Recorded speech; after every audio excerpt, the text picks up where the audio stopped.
update ng bayan. Maasahan anumang panahon.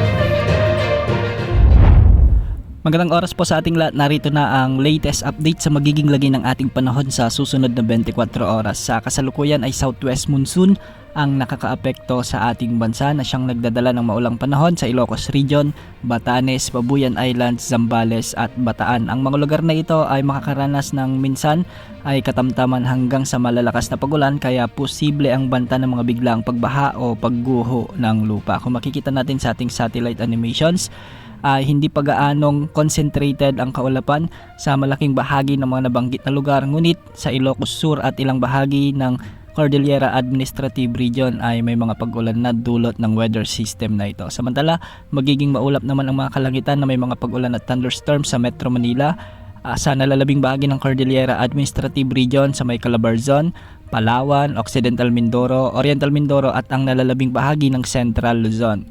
Dulot pa rin ito ng southwest monsoon o ng hanging habagat. Ang mga lugar na ito ay makakaranas din ng minsan ay malalakas na pag-ulan, kaya posible rin ang banta ng mga biglang pagbaha o pagguho ng lupa. Samantala, sa nalalabing bahagi naman ng Luzon, sa may Bicol Region, Cagayan Valley at nalalabing bahagi ng Mimaropa ay southwest monsoon pa rin ang magdadala ng bahagyang maulap hanggang sa maulap na papawirin na may mga isolated rain showers and thunderstorms.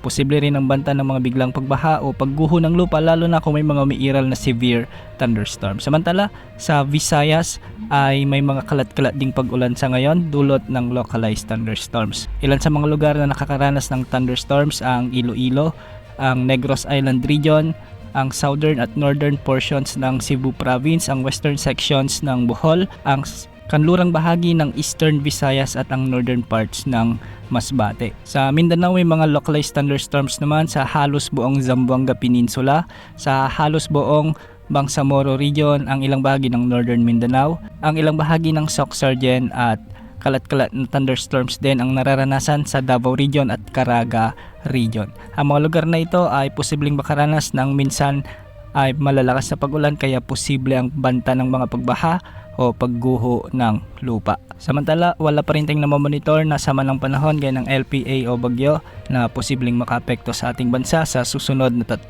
hanggang 5 araw. Para naman sa lagi ng mga pag-alon sa ating karagatan, ang mga baybayin ng extreme northern Luzon ay posibleng umabot ang mga pag-alon hanggang 2.8 meters.